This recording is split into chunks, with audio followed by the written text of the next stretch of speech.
Anotación de la Biblioteca del Congreso. 13 historias cortas del autor uruguayo describen escenarios apocalípticos de gente destruida o corrompida por la sociedad o el mal uso de la tecnología. La obra del título presenta una visión de pesadilla de la sobrevivencia en un mundo post-holocausto, donde el agua contaminada adopta el simbolismo bíblico del Mar Rojo.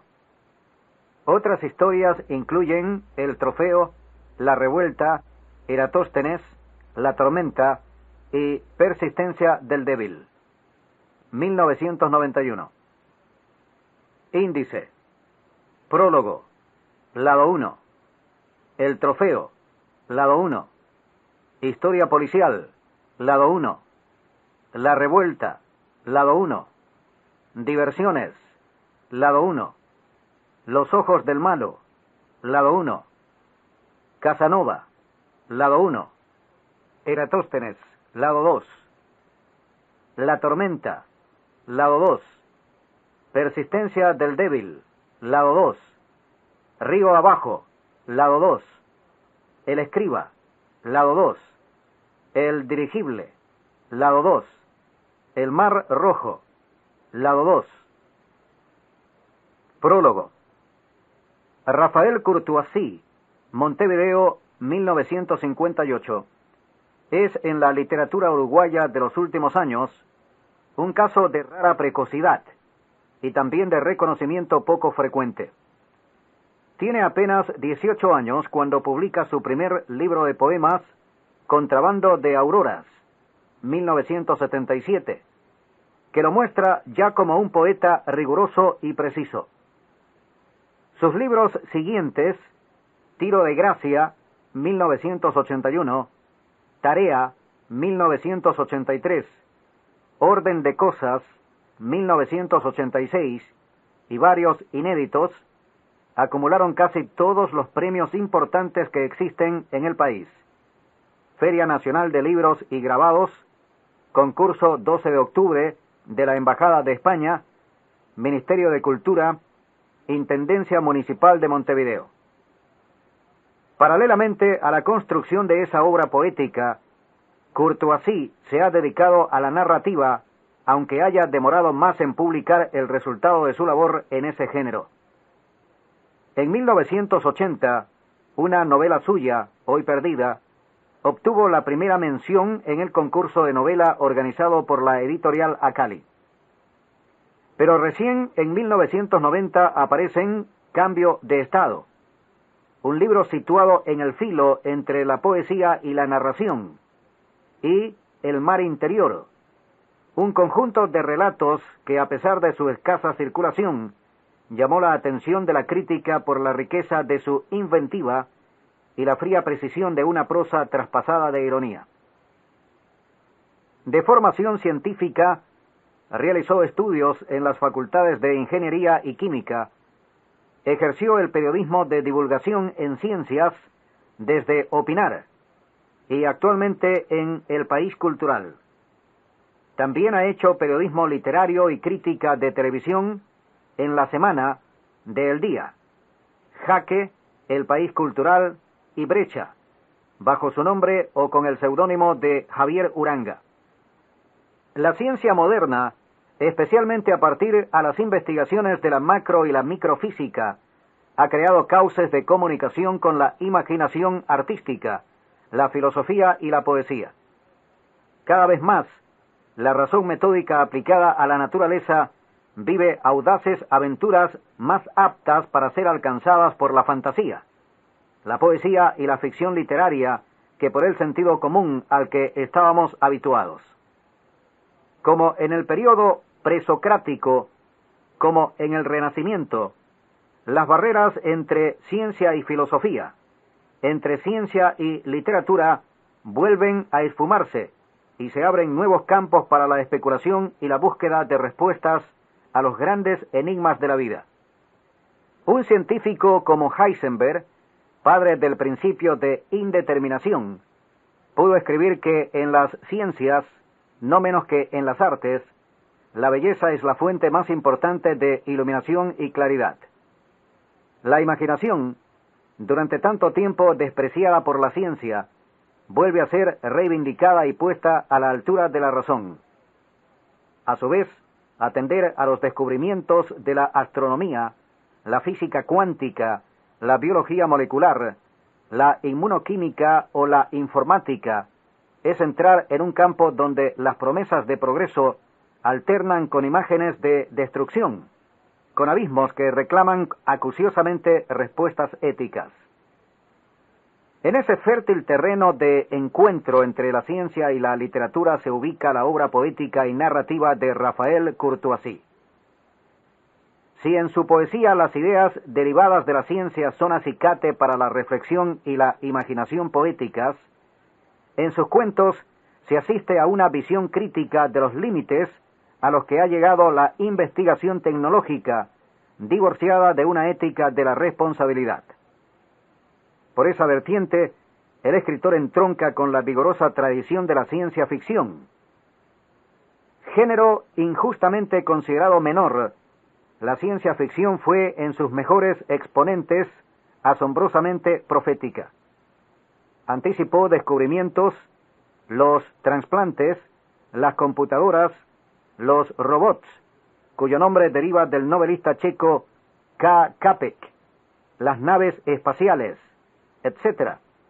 Y formuló dramáticas advertencias sobre los peligros de destrucción que entraña una sed de conocimiento y de dominio no acotada por la responsabilidad moral.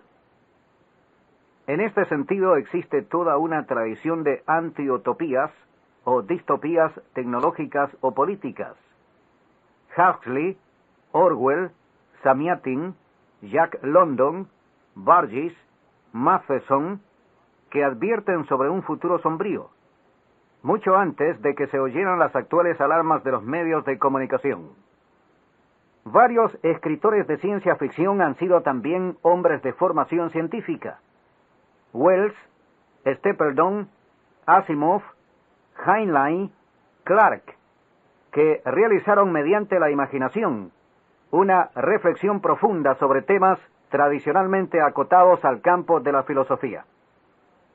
Olaf Stapledon, en quien Courtois reconoce a su maestro, llamaba a sus ficciones mitos verdaderos, porque expresan las intuiciones y preocupaciones últimas de la cultura de una época. En tal sentido, la ciencia ficción ha colaborado en buena medida a la formación de una conciencia moderna. Casi ausente en la tradición literaria uruguaya, la ciencia ficción empieza a aparecer entre nosotros en estos años, acompañando una evidente revitalización de la vertiente fantástica de nuestra literatura.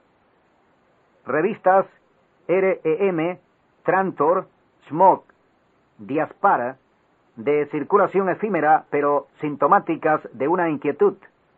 Antologías como Más vale tarde que nunca, Banda Oriental 1990 y Extraños y extranjeros, Arca 1991, esta última con un ajustado prólogo de Carina Blixen sobre los alcances del fenómeno, dan cuenta de un creciente interés por un género que había tenido un importante desarrollo en la otra orilla del Río de la Plata, y hasta hace poco no había cruzado el charco. En ese contexto, la obra de Raphael Courtois tiene características especiales.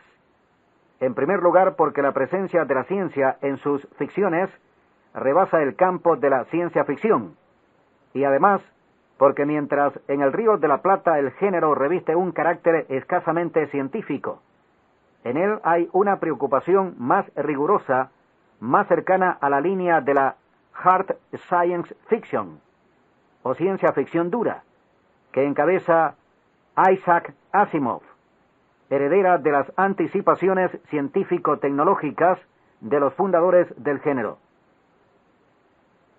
La variedad de registros y de temas es uno de los rasgos más sobresalientes de este conjunto de cuentos. Hay textos fantásticos, de ciencia ficción, textos que lindan con la poesía, ficciones históricas, apólogos y cuentos tradicionales. Todos ellos muestran una imaginación vigorosa, y aún los más realistas sufren una distorsión grotesca que los hace lindar con lo fantástico. Una visión ácida de la condición humana y de la sociedad contemporánea, una permanente actitud satírica, los atraviesan. Vivimos una época fuertemente antiutópica, no solo por el derrumbe de las ideologías, sino también porque el progreso tecnológico ha puesto al hombre al borde del abismo. Lluvias ácidas, destrucción del equilibrio ecológico, degradación del agua potable, no solo aniquilan la vida, sino también la fe en un futuro posible.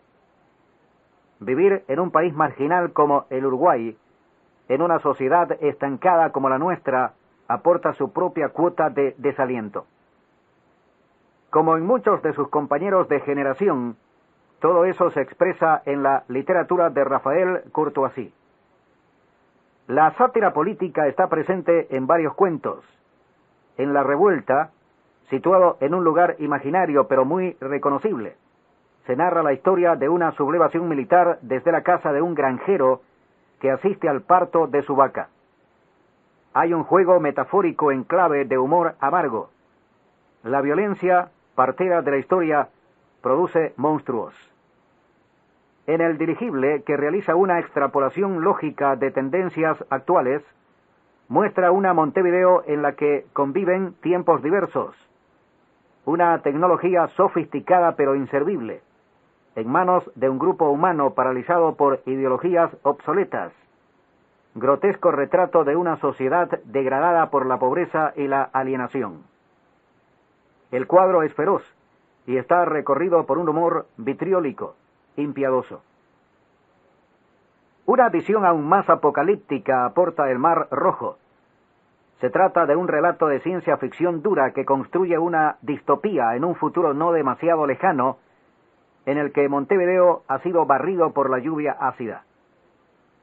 Frente a una naturaleza aniquilada, el narrador y su socio, que no por casualidad se llama Casio, apelan para sobrevivir a una tecnología rudimentaria, la que subsiste luego del colapso de la técnica, y a las reglas de un marketing que se parece mucho a una picaresca desaforada. En fuerte contraste con la frivolidad de los protagonistas, el cuento teje una densa red simbólica y es ejemplo de la ambiciosa elaboración narrativa de Courtoisy. Según Cirlot, el Mar Rojo es en el simbolismo alquímico imagen de la muerte. Dejar Egipto para dirigirse a la tierra prometida implica atravesar ese mar del color de la sangre y el sacrificio. En la simbología bíblica, la imagen del desierto que aporta el Mar Rojo se opone al agua como símbolo de corrupción moral. La imagen bucólica de la lámina que Marcia venera es cifra de esa tierra prometida, de esa eternidad a punto de caducar. Una imagen paródica del tema del conocimiento aparece en Eratóstenes, ambientado como la tormenta en un Montevideo barrial fácilmente reconocible. De muy distinta índole, Casanova reformula el tema del sexo y la muerte en un explícito homenaje al poeta norteamericano Edgar Lee Masters y su Spoon River Anthology, un conjunto de poemas que son epitafios en el cementerio de una aldea imaginaria, pequeña comedia humana de la hipocresía social. En una vertiente netamente fantástica, historia policial, uno de los textos más logrados, se articula en los poderes sobrehumanos de Mrs. Madden, una especie de Funes el Memorioso del olfato, que como el personaje de El perfume de Patrick Suskind es capaz de percibir toda la riqueza olfativa de la realidad. Con un olfato verdaderamente detectivesco, Mrs. Madden reconstruye en una espléndida enumeración caótica toda la sórdida existencia de un delincuente. La crueldad es un rasgo recurrente en estos cuentos, y aún la insistencia en lo truculento, el trofeo, diversiones, o en lo abiertamente repugnante, los buñuelitos de sesos de ratas en el Mar Rojo. Es interesante constatar que esos rasgos aparecen con frecuencia en la literatura uruguaya reciente. Sin embargo, el despliegue de crueldad, la distancia aséptica al narrar lo monstruoso, no son en courtoisie mero juego de efecto. No invalidan, sino que subrayan por ausencia, como en Ambrose Bierce, como en el suite de una modesta proposición, la apelación a unos valores humanos que las formas de convivencia desmienten cotidianamente. Una profunda inquietud moral atraviesa estas historias y se transparenta a través del horror y el humor ácido, que denuncian la crueldad, la locura y la estupidez humanas. En medio de esa visión fuertemente pesimista, hay reductos que permanecen inviolados y que sustentan ciertas formas calladas de resistencia. En el Mar Rojo, la máquina de hacer sonetos inventada por Casio no puede reconstruir un poema de Herrera y Ricey. En Río Abajo, la figura mítica del desterrado que no descansa en su búsqueda es también una imagen de la existencia desgarrada del Creador. Por fin, Persistencia del débil, en mi opinión el mejor texto del volumen, formula una suerte de arte poética que ilumina los demás cuentos. La literatura como forma de resistencia a la crueldad y a la destrucción. Frente al espectáculo del río incesante, hecho de los cadáveres de los poderosos, el río de los fuertes que caen a cada momento, las caliginosas aguas de los que quieren vencer, se realiza el acto de fe en una mano que escribe y al escribir desafía el desorden y el caos, resguarda del olvido y preserva la vida. Rosario, Perú. El trofeo. Era rubio como todos los leones. El tipo lo dejó escapar porque dijo que no le pagaban el sueldo, pero lo cierto es que le dio lástima. Se llevaba la carne de caballo, hacía puchero para los hijos, la hervía 1 hora y la carne se ablandaba. Le agregaba papas, arroz, cebollas si conseguía. Las cebollas se las robaba a los monos. Y el pobre animal se iba a morir de hambre, así que le dio lástima. Lo dejó ir. Le abrió la jaula a las 3 de la mañana y a las 8 el león ya se había metido en un gallinero. Ya había matado un perro. Ya había arañado la puerta de un juzgado. Y a las 9 estaba en el patio abierto de una escuela. A las 10 menos 20 había dado el primer zarpazo sobre un niño. Y a las 11 el niño era un trozo de carnaza que nadie se animaba a rescatar.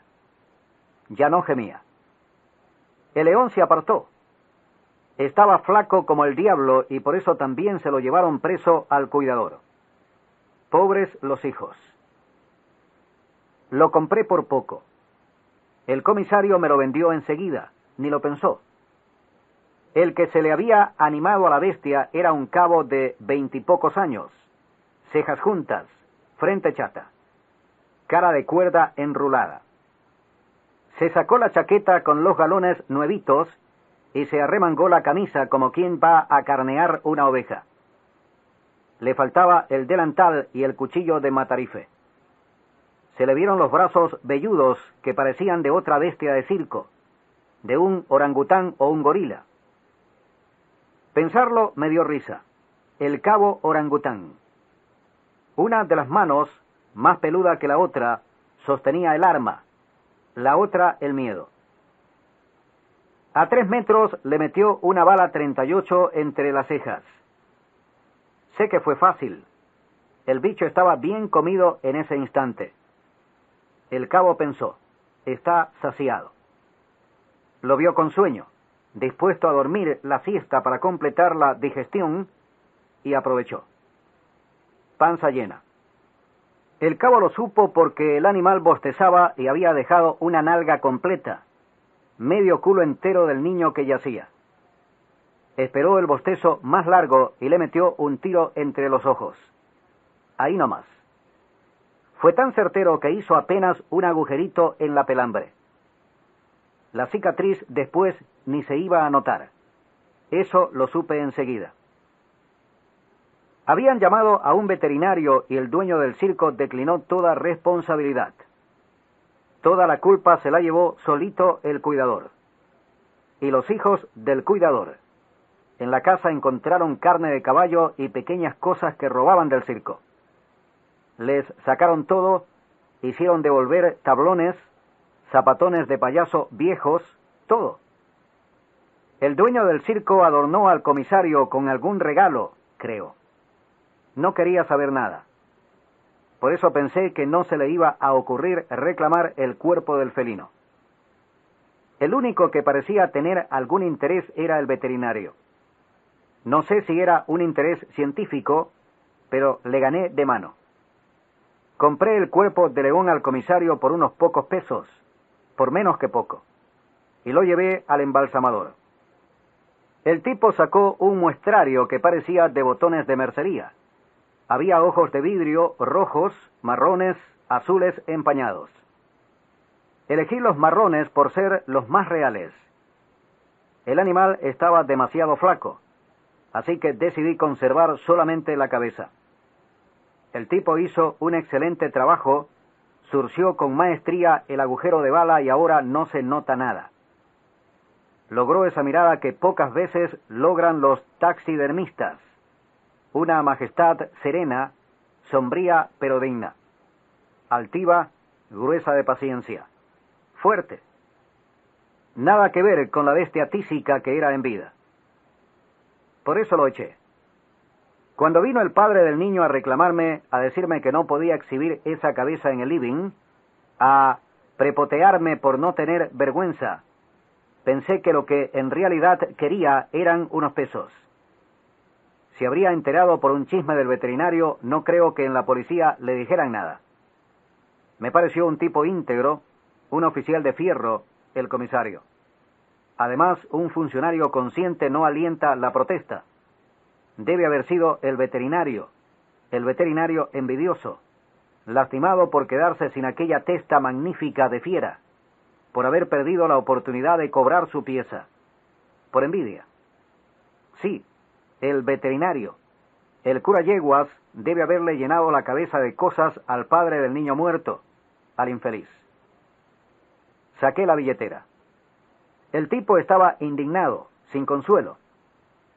Mi madre, que lo vio por la ventana del piso de arriba un poco antes que la empleada lo dejara pasar, dijo que el hombre estaba triste.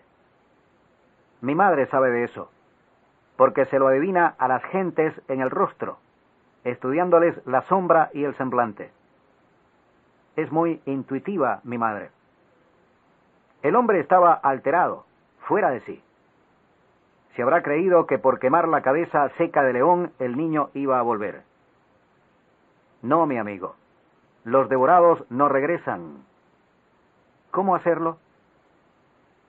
El cuento del safari se lo tragaron enterito los amigos del club.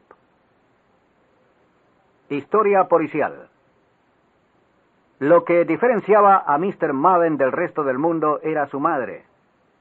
Su madre tenía ubicada la pituitaria unos milímetros más alto en la cavidad craneana. Eso hacía de ella un ser especial, que se mantenía durante muchas horas detrás de la caja registradora de su comercio, sin que un solo error, en las decenas de cientos de cobros, le pasara inadvertido. La madre de Mr. Madden era lo que se dice una mujer con olfato. Olía conceptualmente todas las cosas. Tenía una capacidad extraordinaria para detectar dinero, donde fuera, pero también olía piedras y metales preciosos. Una vez su hijo la condujo a un balneario deshabitado, en pleno invierno, y la señora Madden rastreó durante varias cuadras una pista. Al pie de una cabaña desenterró una medalla de medio centímetro de diámetro de oro puro. La cadena que la acompañaba también parecía de oro, pero la señora dijo: es una recubierta sin valor, un baño dorado, apenas. En la ciudad, un joyero de confianza confirmó la aseveración. La señora, a voluntad, también podía oler materiales menos nobles. La policía la contrataba periódicamente para que actuara de examinadora en la graduación del plantel de perros rastreadores.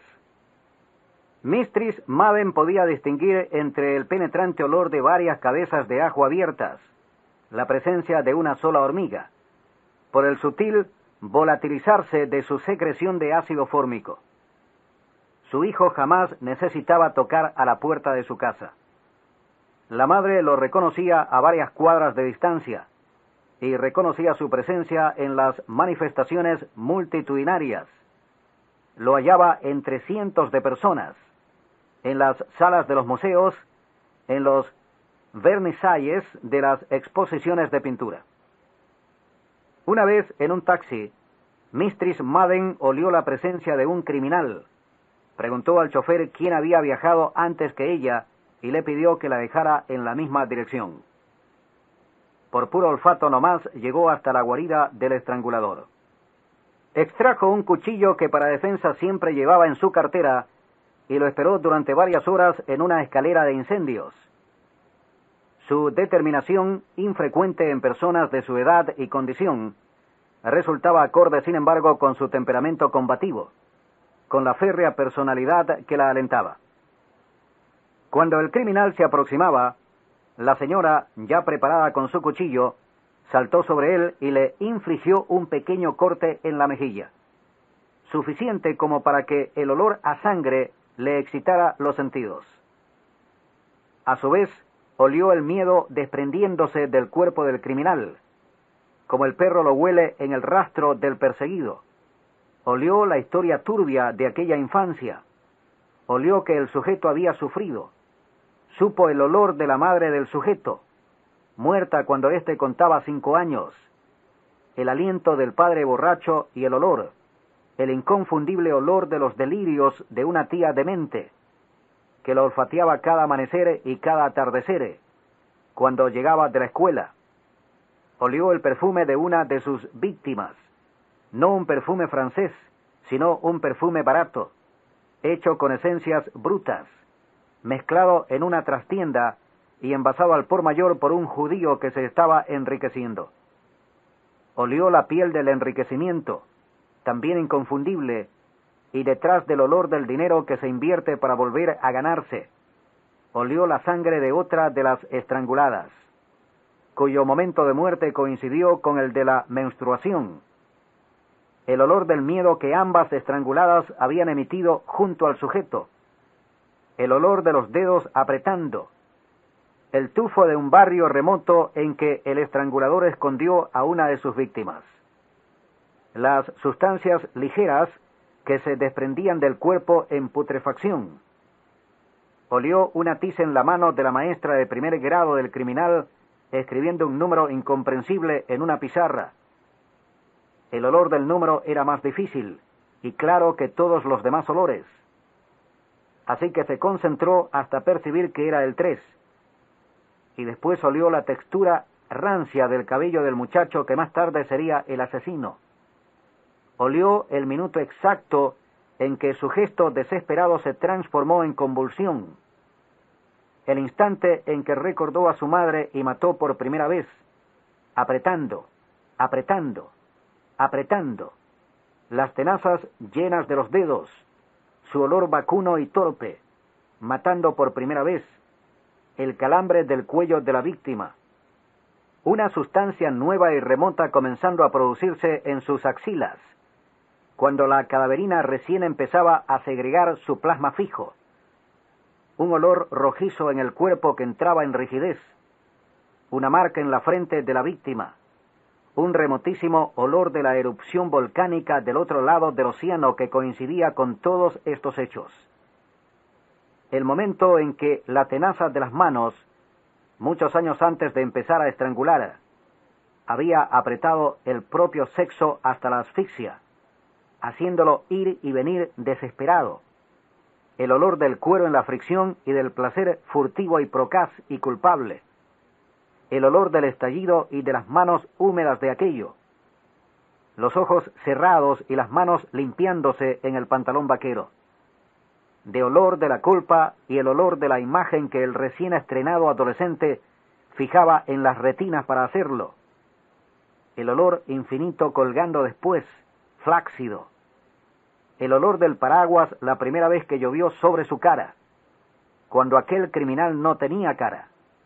porque era un niño de meses en los brazos que tienen ese olor y el compacto aroma de la teta de la madre en el momento mismo de entrar a la boca, el alimento y después el olor del agua con azúcar, de las gotitas de vinagre que la tía introducía en la merienda por malicia, el olor de la malicia, el cóncavo sabor del hierro en la boca, despedazando el olor de la palabra, la pelambre dormida de una sombra en el rincón del nicho que crecía, el viento nauseabundo de los órganos extremos en una encadenada cuando duele, olor de sueño en los animales nocturnos, olor del oficial que interrogaría al asesino, el olor de la cárcel, del pequeño calabozo atestado y vacío y vuelto a llenar de sospechosos, y vacío de nuevo, regado de orines y mierda y colillas de cigarrillos, el olor de la mugre en lamparones en la pared,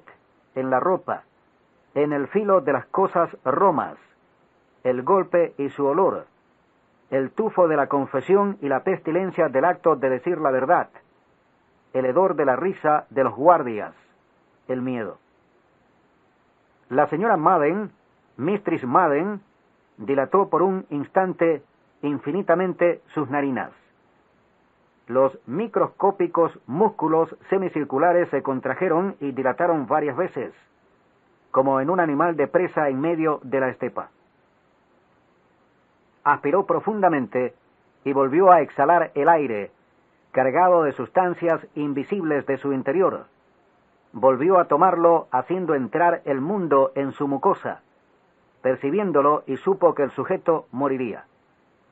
Tomó aire de nuevo hasta casi reventar de hinchada, y lo largó catándolo, deshaciéndolo, separando sus partes componentes, sus varios sitios de pavor liviano, sus nubes de pavor ya exactas. Cerca de allí, en un árbol solitario de la ciudad, en una rama había un pájaro.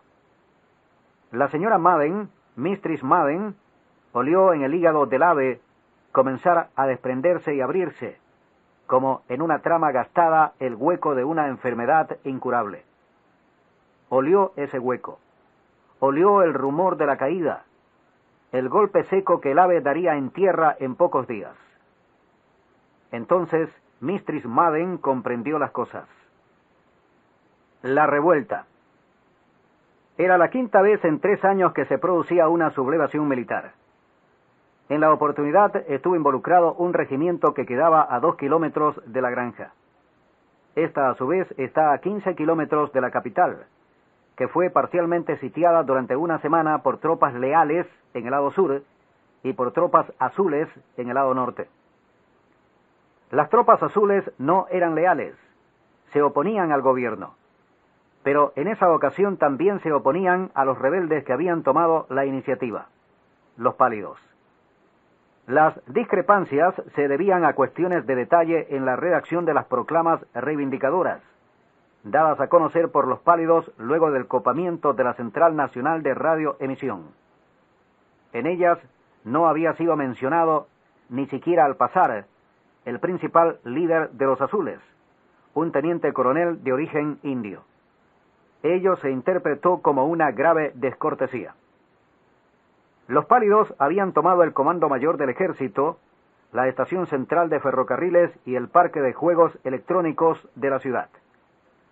Los azules se mantenían firmes en la base de Ejército 4 y habían volado ya 3 puentes sobre las rutas de acceso a la capital. El regimiento que quedaba cerca de nuestra granja era de los pálidos.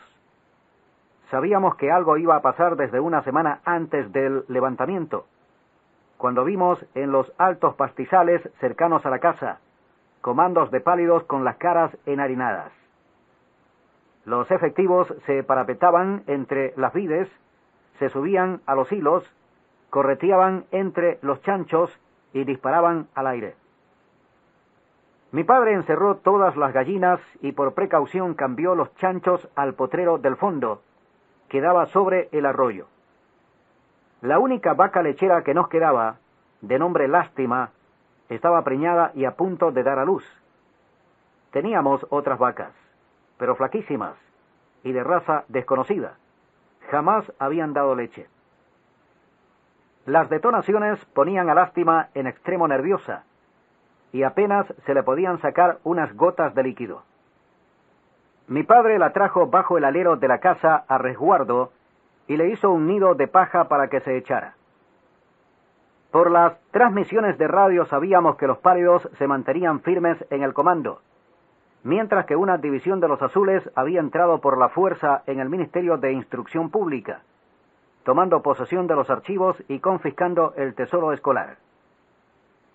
Las tropas leales observaban los acontecimientos y el presidente, que esperaba la visita del canciller, afirmaba en comunicados que la situación estaba bajo control y que los rebeldes serían reprimidos hasta las últimas consecuencias.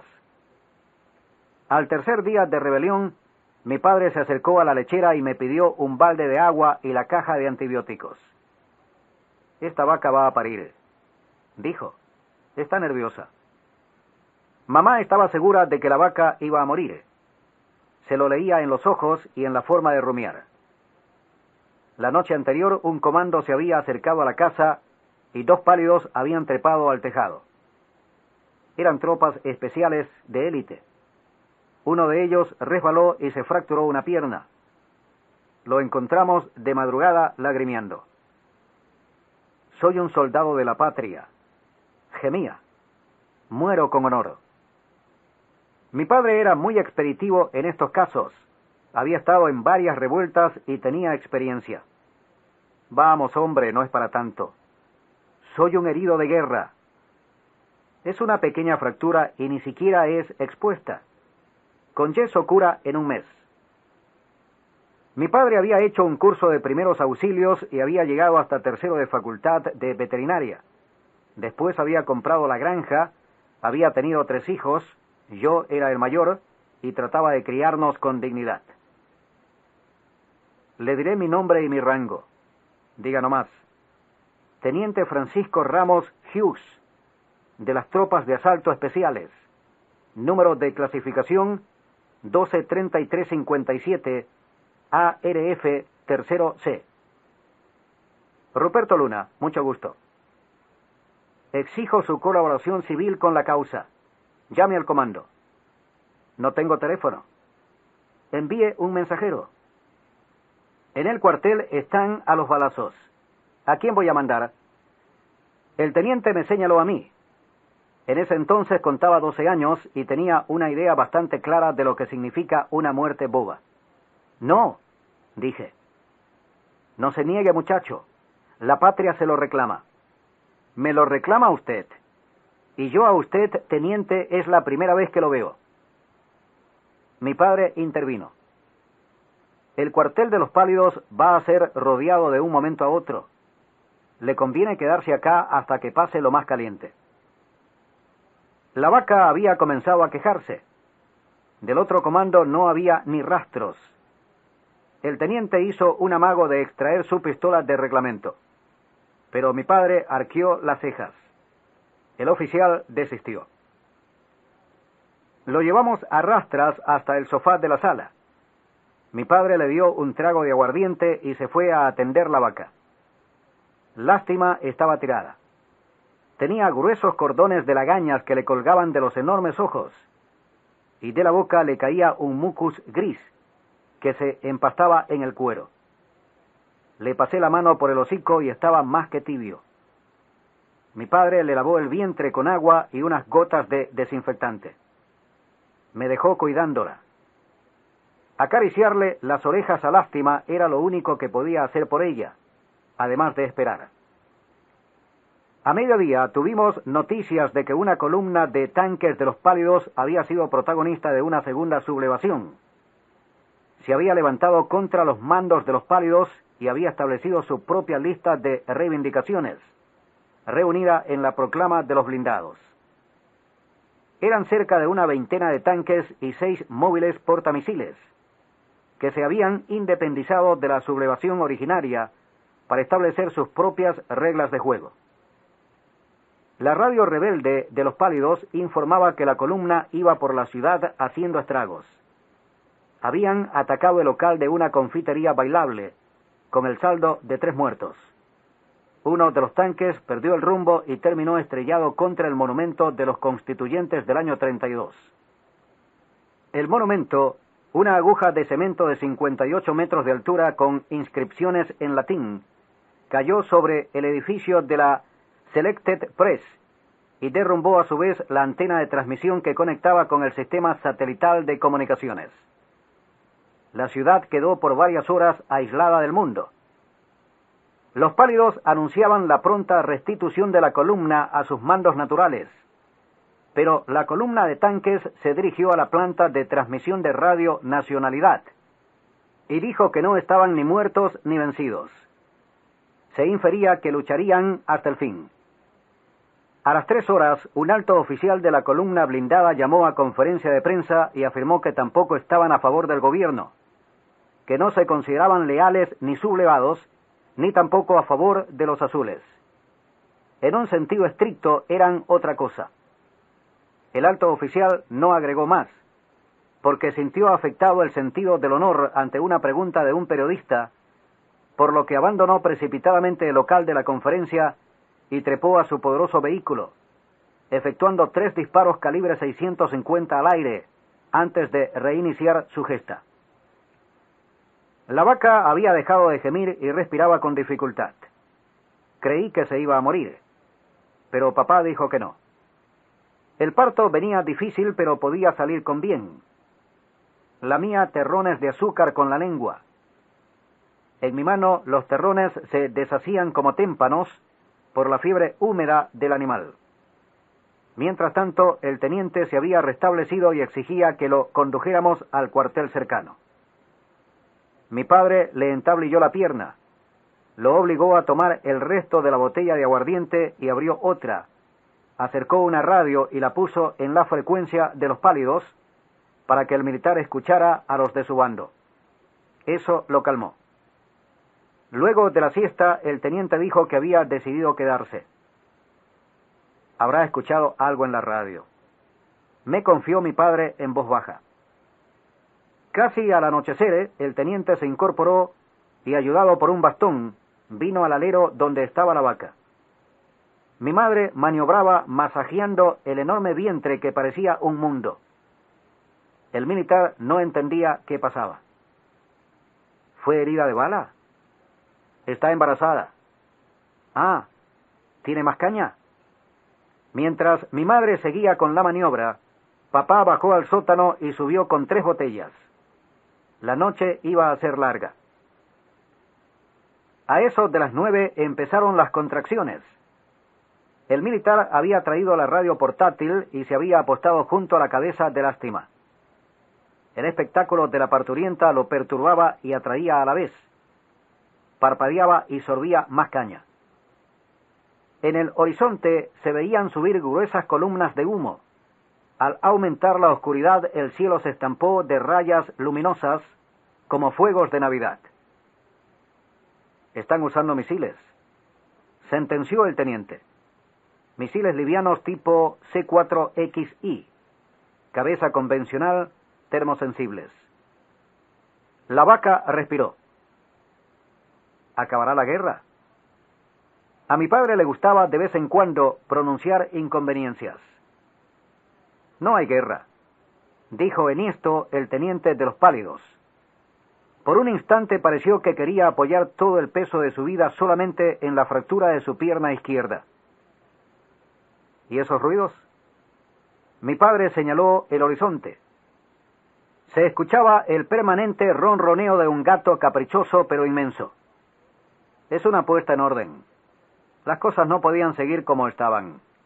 La patria cuenta con reservas morales como para poner orden. Lástima comenzó penosamente la dilatación de sus anillos genitales. No asomaba nada todavía. Va a parir. Va a ser esta noche. ¿Tardará mucho?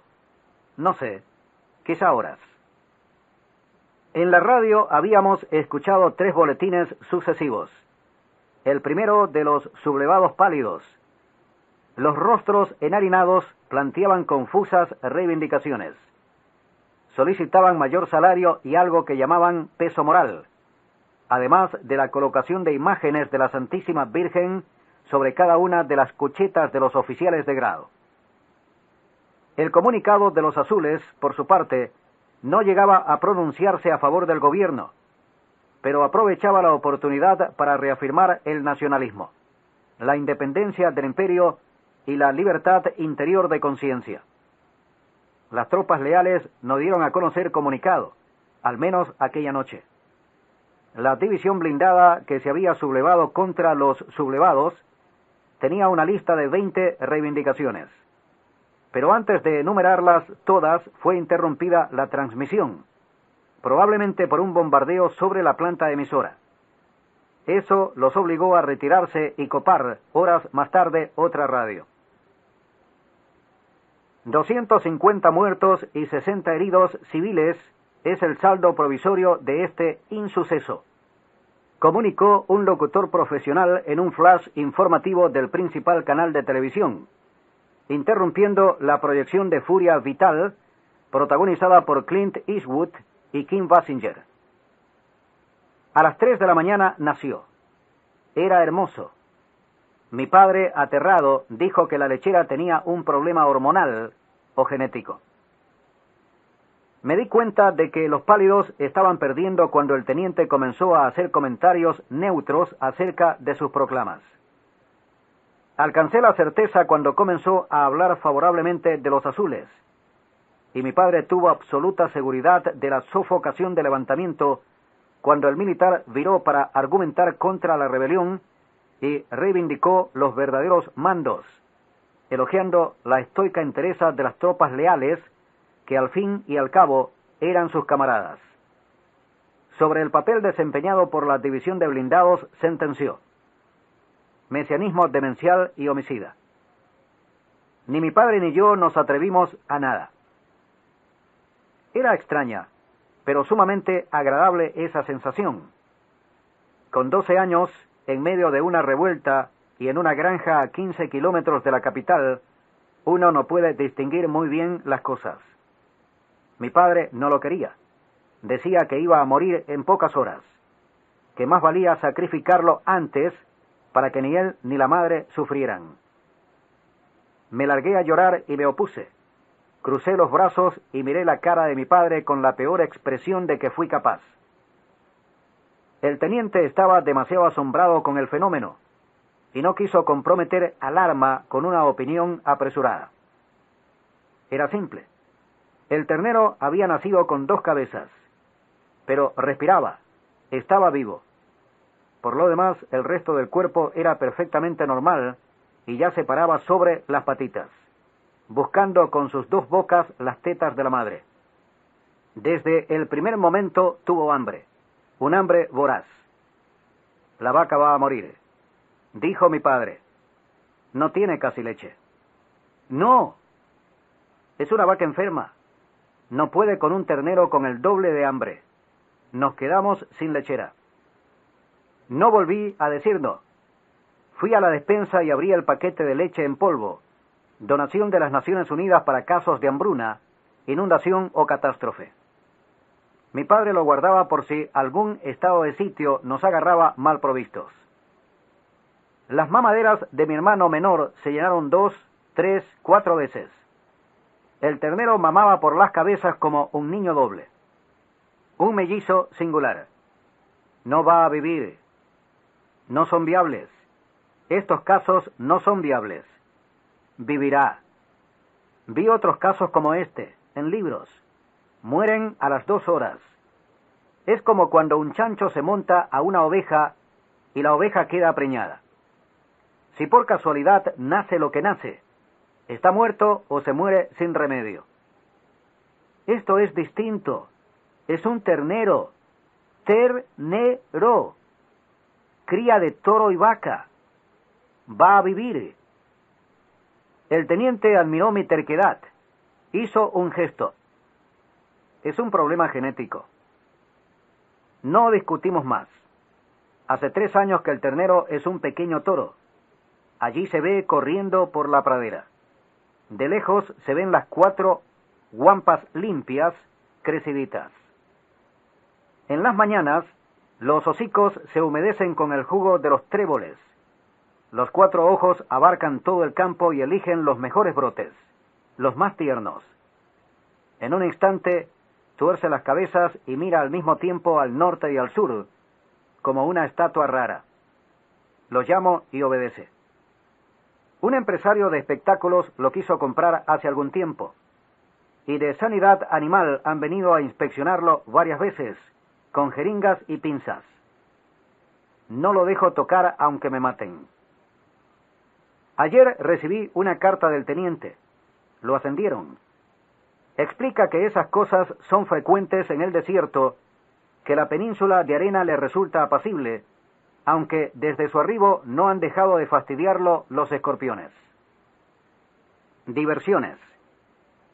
Entre los métodos que se emplearon para desmoralizar al enemigo, hubo uno realmente curioso. Una fábrica de la frontera mandó hacer unos dados de 10 caras, numeradas del 1 al 10 mediante estrellitas negras impresas en bajo relieve sobre fondo blanco. También se hicieron algunas partidas de otros colores, blanco sobre negro, rojo y azul, ocre y negro, etc. En general se recurrió a parejas de colores complementarios. El objetivo perseguido en la construcción de dados de 10 caras era hacer difícil la percepción rápida del resultado de una tirada, dificultad que se acrecentaba por el efecto astigmático que producían las estrellitas diminutas sobre el fondo homogéneo. Además, la misma forma del dado, con corresponder a un decaedro regular y percibirse vagamente su simetría, era intranquilizadora, irritante.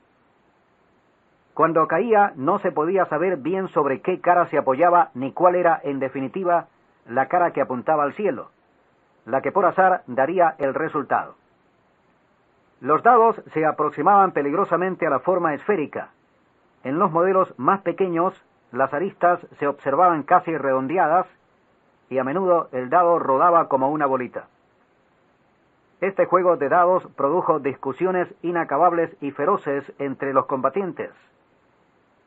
En los descansos que seguían a las largas marchas por el desierto, el juego de dados que llenaba los momentos de reposo producía más muertes que la acción de guerra.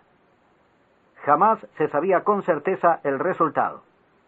Los soldados apostaban y discutían entre ellos, creyéndose mutuamente estafados.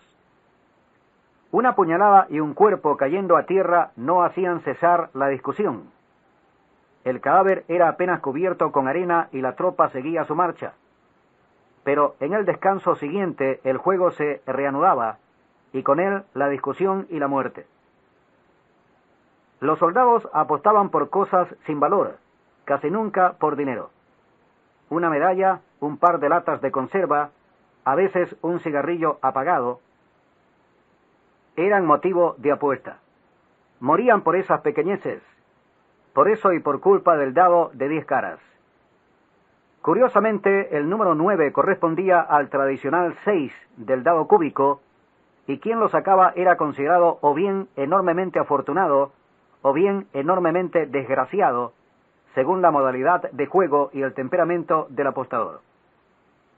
En general se consideraba el 1 como mal designio, y los tahúres perforaban con una pequeñísima mecha el centro de la estrella que lo representaba. Introducían plomo líquido o mercurio y lo volvían a cerrar, para que esa cara por mayor peso quedara siempre hacia abajo. Los suicidas y los advenedizos apostaban siempre al 1. Los sargentos de línea tenían como preferencia el 5, los cabos el 2 y las soldaderas, por superstición, se abstenían de apostar. La misma conducta observaban los tenientes y los capitanes. Las estadísticas que el Comando Mayor consideraba indicaban que el número de heridos en reyertas de juego superaba con creces a los del frente, y aún al número de heridos en accidentes laterales, como el estallido de una munición en un depósito o el vuelco de un vehículo de transporte. Temían prohibir el dado de 10 caras porque éste ya se había arraigado en la tropa, y en todo caso no era posible prohibirlo sin pensar en su sustitución.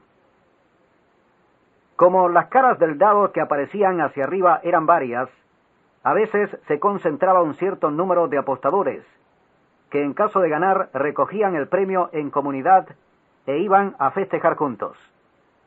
Esto creó grupos de apostadores y a su vez rivalidad entre los grupos.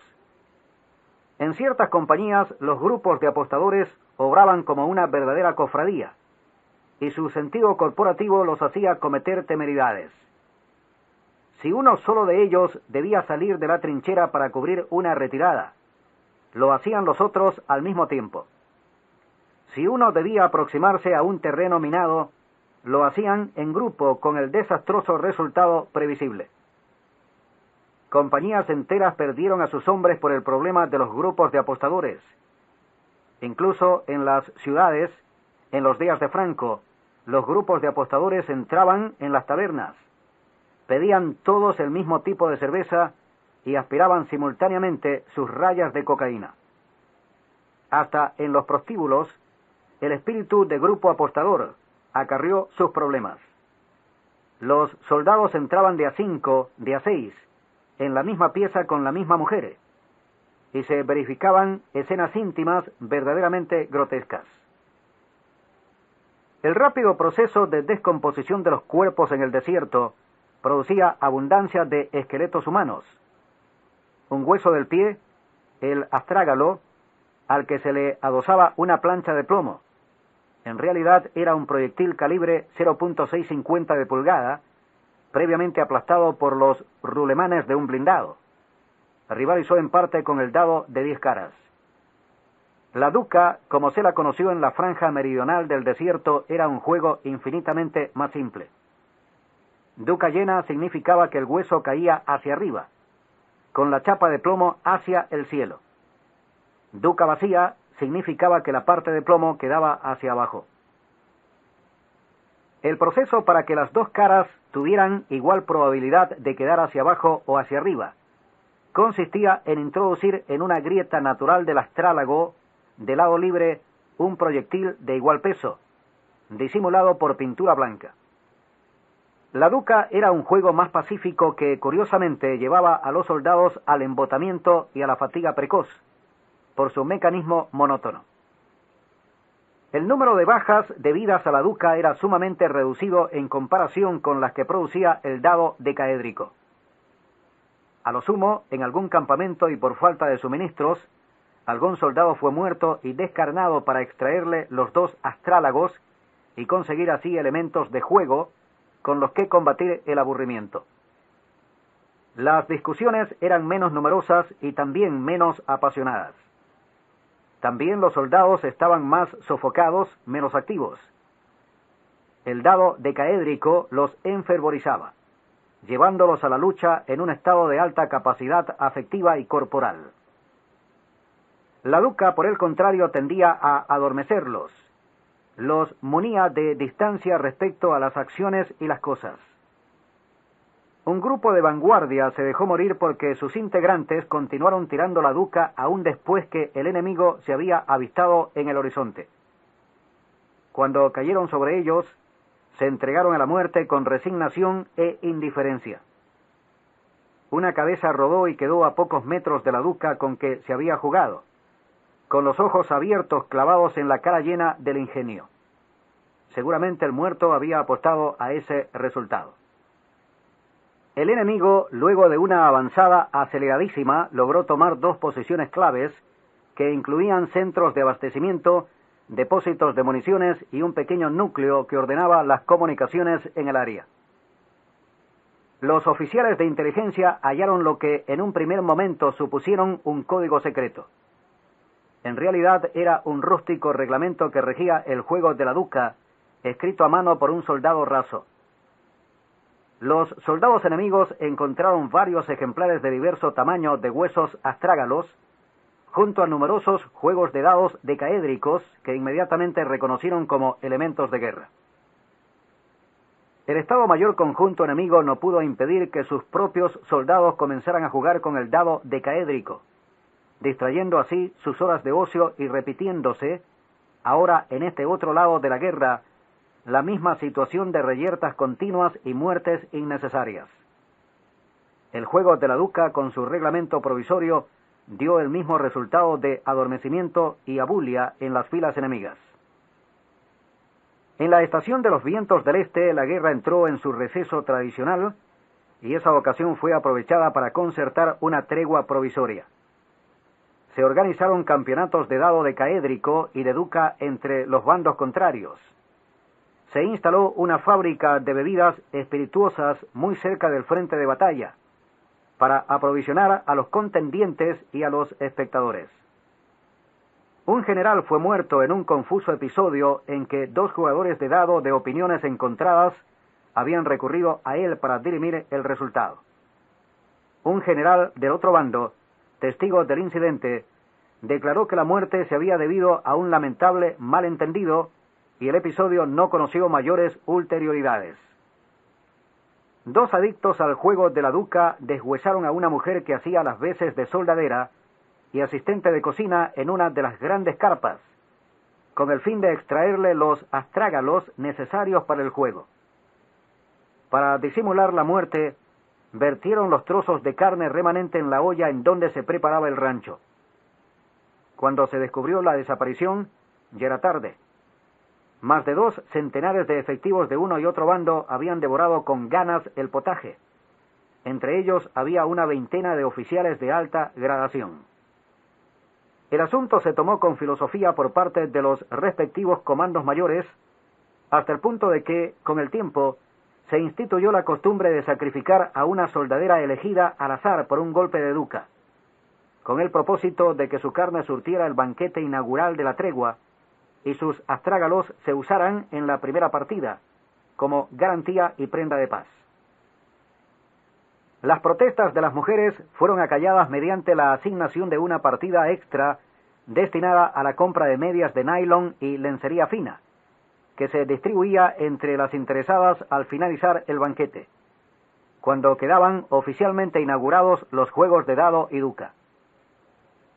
Al firmarse la paz total, tiempo después, se celebró el acto de colocación de la piedra fundamental del Decadio, un estadio y complejo deportivo con capacidad para 100.000 personas y pantallas gigantes de retransmisión de juegos, coliseo que sería dedicado exclusivamente a la promoción y desarrollo de actividades vinculadas al juego con el dado decaédrico. En forma concertada, en el otro bando se colocó la piedra fundamental de un ducádromo, de similar cometido. Los principales cementerios que rodean las principales ciudades de los dos países, aún hoy brindan en forma continua huesos astrágalos, materia prima fundamental para la construcción de la sencilla Duca.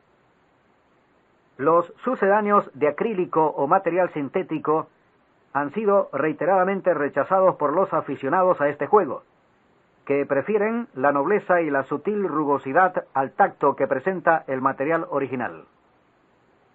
Los ojos del malo. Para empezar, ese día Rani estaba bostezando desde muy temprano, casi desde que se levantó, y no por sueño, que era hombre de madrugar y duro de párpados, lo hacía de aburrido, de puro seco de pensar en nada. Hacía días que había terminado la cosecha de naranjas, y algunos jornaleros se largaron hasta Montevideo, por ver si conseguían algo. Otros volvieron a Toledo, para ayudar en el trasiego del vino.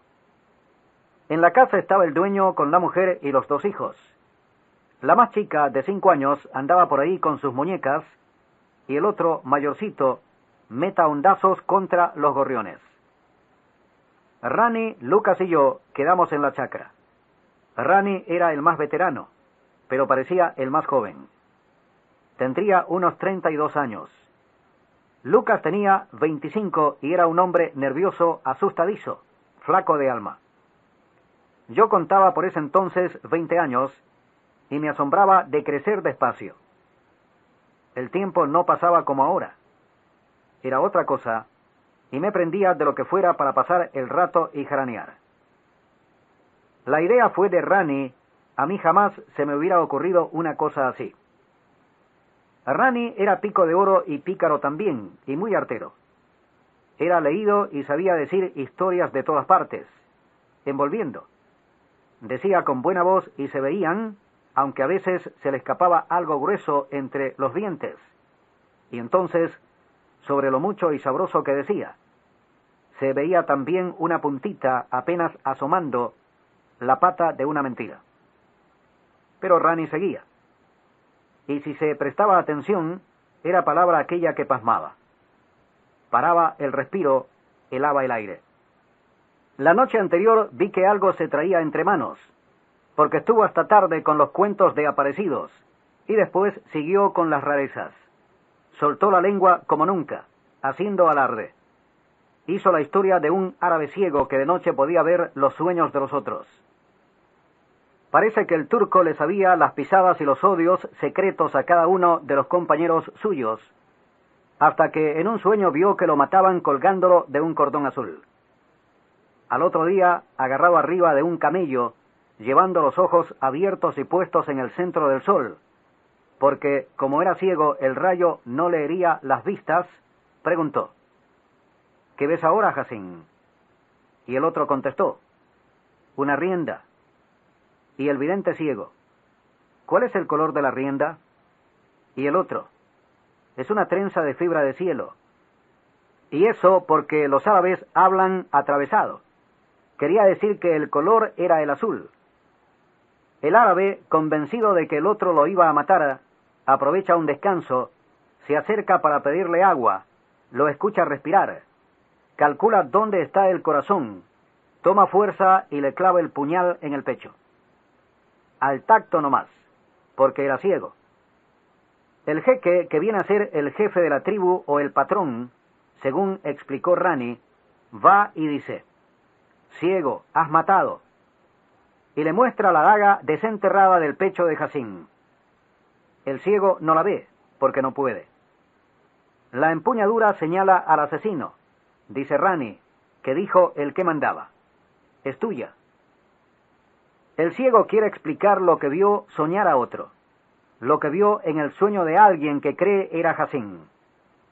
Empieza a decir que se defendió como pudo de la amenaza escrita en el sueño, pero antes de que termine de hablar, con la misma rienda del jinete muerto le rodean el cuello y dan un latigazo en el anca del camello.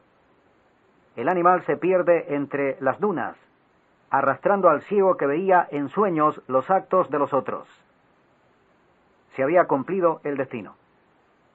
Eso contó Rani. Y contó otras cosas.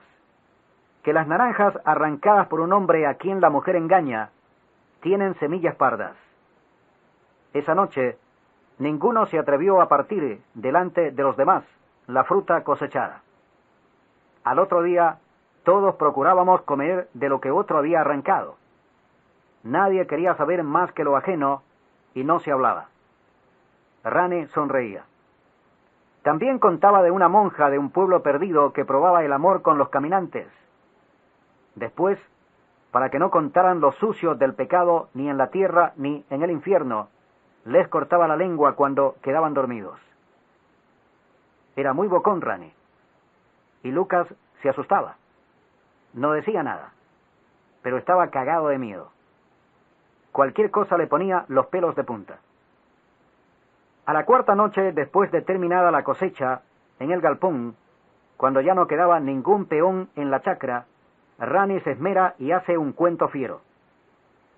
Dice que el diablo pone ojos en todo y que los ojos del diablo buscan en la noche y si te miran fijo te entierran un designio en el lugar.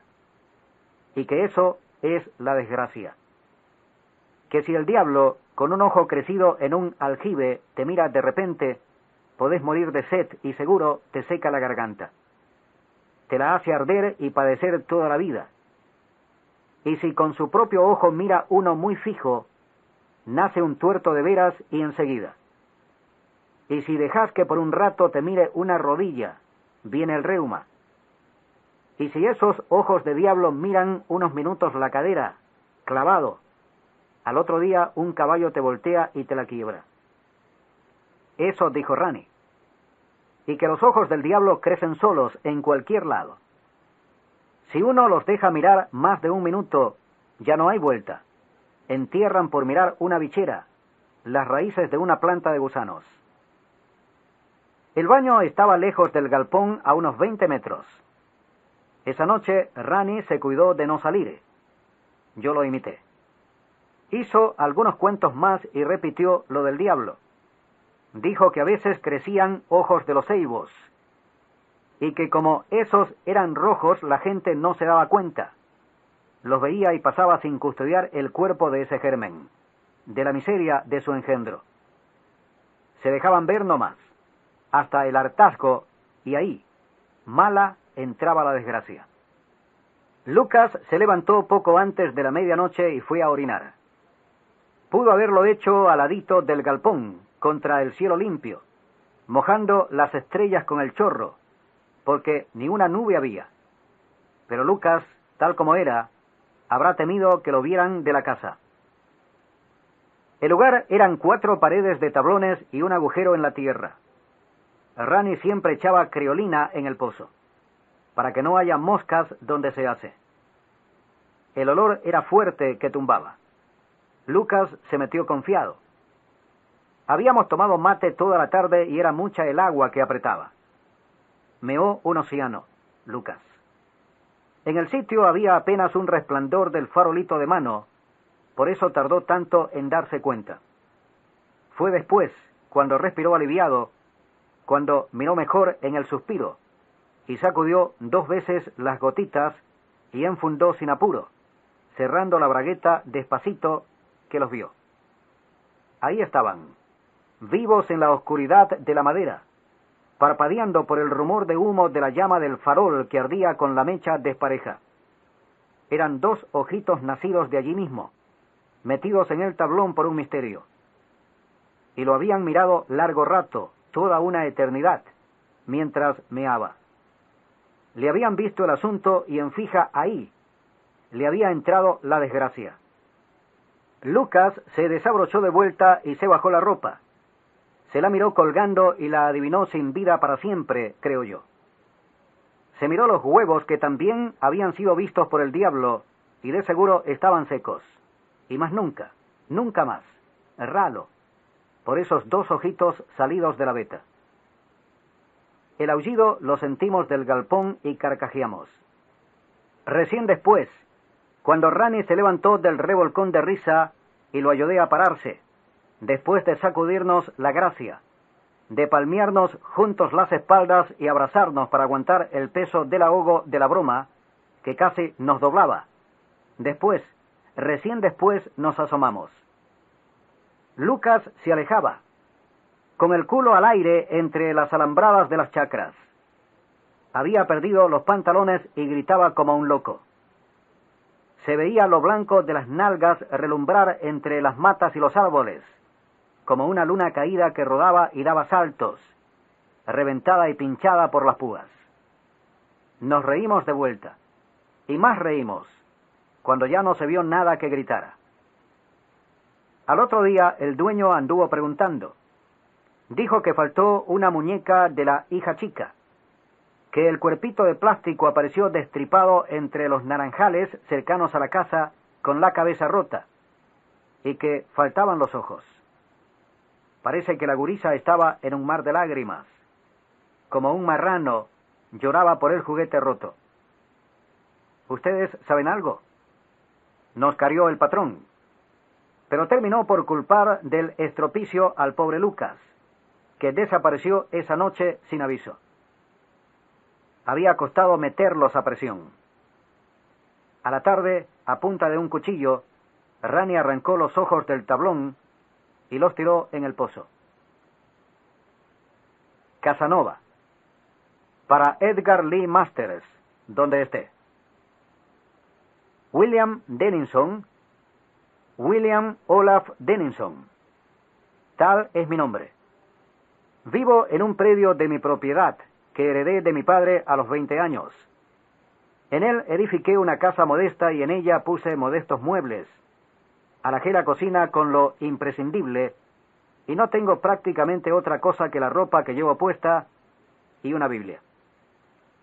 Mi historia es como la de tantos, gris, mediana, absurda.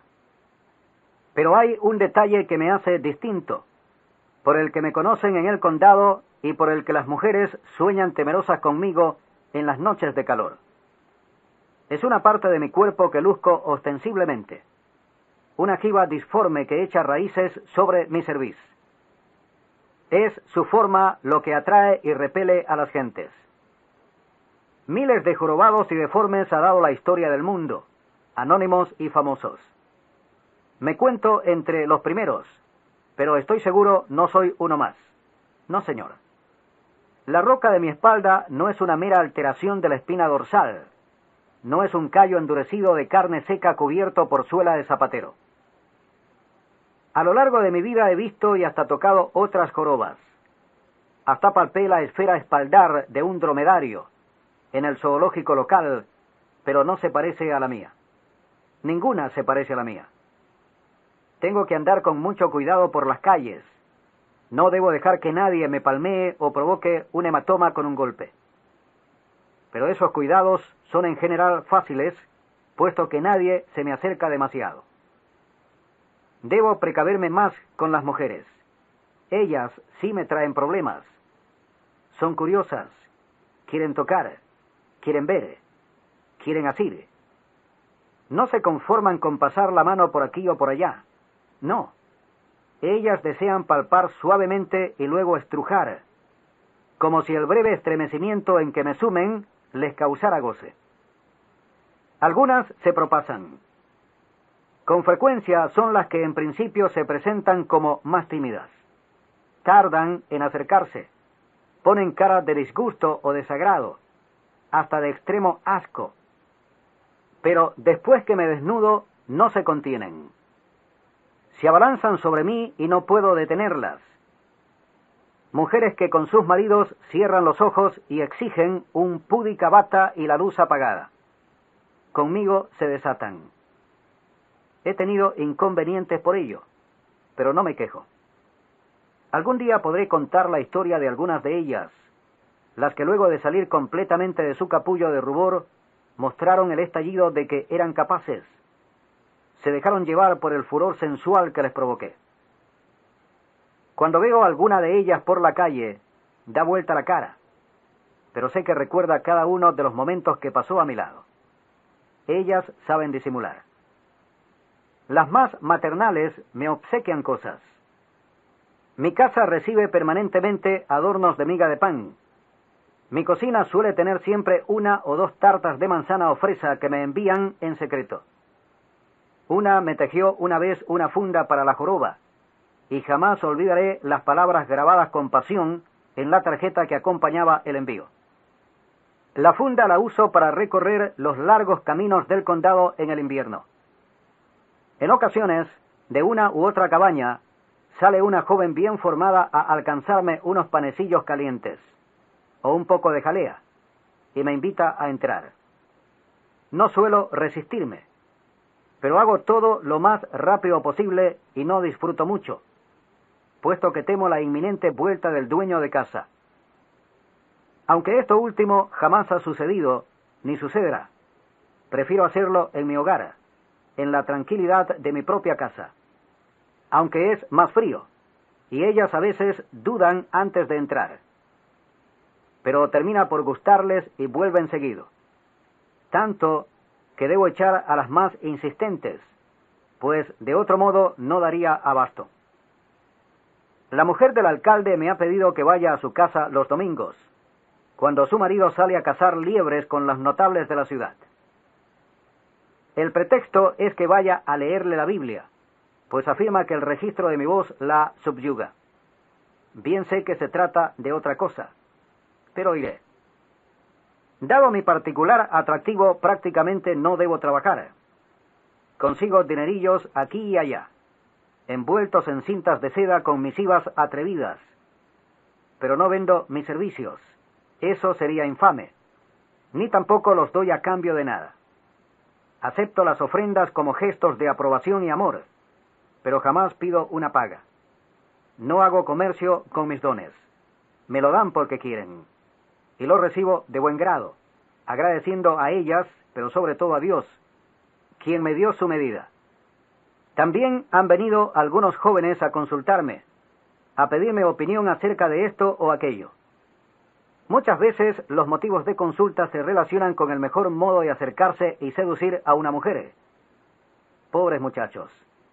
No entienden que no puedo ayudarlos en eso. Mi secreto está a la vista de todos y con todos lo comparto. Hasta permito que lo acaricien y toquen. No puedo hacer nada por el común de los hombres, por más jóvenes y fogosos que sean, más que brindarles mi sentido y mi experiencia.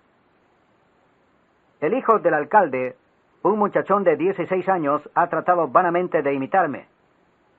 Se coloca un almohadón de felpa bajo el sacón marinero, debajo de la nuca, y sale a recorrer los barrios en el crepúsculo. Algunas incautas se le acercan, pero a poco descubren el artificio, la falta de su cuantía y lo aborrecen, haciéndole notar la crasa disminución que él ocultaba. Lo avergüenzan con voces de repudio. Me ha contado que una vez tuvo éxito en un callejón oscuro, una hora antes del amanecer. Pero fue porque logró que la mujer se emborrachara antes y no notara el artificio. Pobre muchacho. Willie Dennison, no pierdas lo que llevas a tu espalda. Me grita algún niño del condado cuando llega el estío y tengo que aligerarme de ropas, haciéndose más notorio mi atributo. Willie, muéstramelo a mí. Me grita alguna joven descarada. Yo, pobre caracol, llamado William Olaf Dennison, sigo mi camino sonriente, porque reconozco que cualquier cosa que se diga sobre mi apariencia o mi arte es dicha por bien en este sitio. A todos bendigo por igual. A veces creo que los maridos sospechan algo o algo saben de mi juego, pero lo aceptan gustosos, impedidos de emularme. Fin del lado 1.